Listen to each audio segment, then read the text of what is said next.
Hello అండి, welcome back. This is our farm. Finally మన farm చాలా క్లీన్గా కనిపిస్తుంది కదా. ఎప్పుడైతే పవర్ వీడర్ తెచ్చామో అప్పటి నుంచి ఫామ్ ఈజీగా క్లీన్ చేసుకోవడం అవుతుంది. చాలా మంచిగా పనిచేస్తుంది, హెల్ప్ఫుల్ అవుతుంది. సో ఈరోజు ఫామ్కి సపోటాలు తెంపుదామనేసి వెళ్ళాను.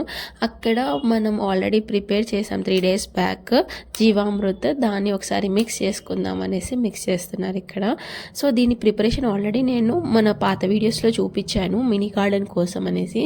ఇది పొలం కాబట్టి చాలా క్వాంటిటీ పడుతుంది కాబట్టి 200 లీటర్స్ ఆఫ్ జీవామృత్ ఇక్కడ ప్రిపేర్ చేసాం మేము. చాలా న్యాచురల్ కాబట్టి పవర్ఫుల్గా కూడా ఉంటుంది. చెట్లు మనకి అవి వేసాక గ్రోత్ అనేది మంచిగా తెలుస్తుంది.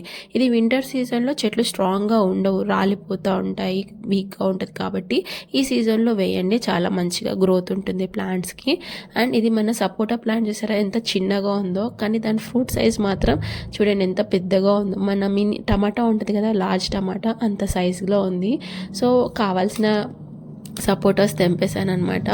మన దగ్గర 4 సపోటా ప్లాంట్స్ ఉన్నాయి. 3 చిన్నవి అయితే, ఒకటి చాలా పెద్దది అనమాట, అది పాతది. దాని సైజ్ కూడా ఇట్లానే ఉంటుంది సేమ్. ఇక్కడ చూసారా ఇది అనమాట. సో చాలా సపోటాస్ వచ్చేసాయి. ఇంకా సపోటాలు కొన్ని తెంపుకొని ఇంట్లోకి కావాల్సిన కొన్ని కూరగాయలు కూడా తెంపేశాను. వీటన్నిటికీ కూడా జీవామృతే యూజ్ చేస్తాము ఫర్టిలైజర్స్ కంటే కూడా.